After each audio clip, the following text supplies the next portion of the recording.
నిప్పురా yes నీరు నిప్పుగా మారుతున్న సమయం ఇది. రెండు రాష్ట్రాల మధ్య మరో వివాదం రేగింది. పోలవరం నల్లమల సాగర్ ప్రాజెక్ట్ పై రెండు రాష్ట్రాలు ఢీకొంటున్నాయి. సీన్ ఇప్పుడు ఢిల్లీకి మారిపోయింది.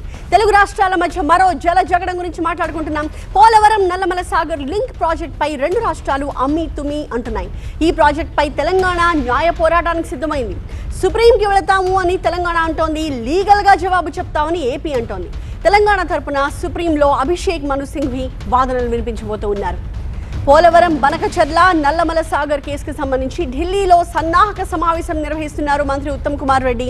ఢిల్లీ తెలంగాణ భవన్లో మధ్యాహ్నం ఇరిగేషన్ శాఖ అధికారులు లాయర్లతో ఆయన భేటీ కాబోతున్నారు. సుప్రీంకోర్టులో కేవియట్ దాఖలు చేయబోతోంది ఏపీ ఇరిగేషన్ శాఖ. తెలంగాణ సుప్రీంకోర్టుకి వెళితే న్యాయపరంగానే స్పందించాలి అని ఏపీ కూడా నిర్ణయించింది. తెలంగాణలో అనుమతి లేని ప్రాజెక్టుల విషయంలో కేంద్ర జలశక్తి శాఖకి ఎప్పటికప్పుడు చెబుతాము అంటోంది ఏపీ. పోలవరం నల్లమల సాగర్ పై తెలంగాణ అభ్యంతరాలు వ్యక్తం చేస్తోంది. పేర్లు మార్చి ఏపీ ప్రభుత్వం ఏ ప్రాజెక్ట్ ని ప్రతిపాదించినా అది ఖచ్చితంగా తెలంగాణకు నష్టమేనని, దాన్ని అడ్డుకుంటామని తెలంగాణ ప్రభుత్వం అంటోంది. ఇప్పటికే ఏపీ ప్రతిపాదించిన నల్లమల సాగర్ ప్రాజెక్టు పై కేంద్రానికి తెలంగాణ ప్రభుత్వం ఒక లేఖ రాసింది. కేంద్రం నుంచి స్పందన రాకపోవడంతో ఈ ప్రాజెక్ట్ని నిలువరించేలా ముందే సుప్రీంకోర్టులో అభ్యంతరాలు నమోదు చేస్తూ కేసు వేయబోతోంది తెలంగాణ ప్రభుత్వం.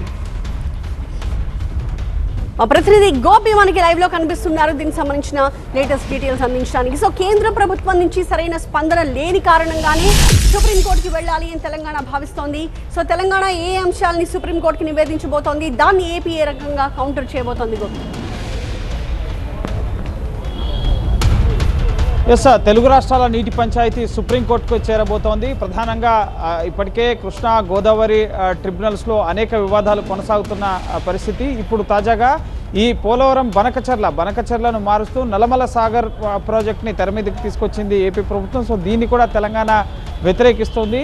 శ్రీశైలం బ్యాక్ వాటర్ ఆధారంగా నిర్మితమైన వెలుగొండ ప్రాజెక్టులో భాగంగా ఉన్న నల్లమల సాగర్కి ఇటు పోలవరం ప్రాజెక్టు నుంచి నీటి తరలింపు రోజుకు 2 టీఎంసీల చొప్పున సుమారు 200 టీఎంసీల వరకు కూడా ఏదైతే పోలవరం బనకచెర్లకు తరలించాలనుకున్న నీరుని ఇప్పుడు నల్లమల సాగర్ ప్రాజెక్టు పేరుతో మళ్ళీ ఏపీ పావులు కదుపుతోంది. దీనికి సంబంధించి ప్రాజెక్టు నిర్మాణానికి చర్యలు తీసుకుంటోంది అన్న అంశం తెలంగాణకు తెలియడంతో తెలంగాణ ఇప్పటికే ఈ అంశంపైన కేంద్ర ప్రభుత్వానికి కేంద్ర జలశక్తి శాఖకు ఫిర్యాదు చేసినా కేంద్రం పట్టించుకోకపోవడంతో న్యాయ పోరాటం చేసేందుకు సన్నద్ధమైంది. సో మధ్యాహ్నం 1 గంటకి ఇటు తెలంగాణ భవన్లో తెలంగాణకు సంబంధించిన ఇరిగేషన్ అధికారులు న్యాయ నిపుణులతో చర్చలు జరపబోతున్నారు.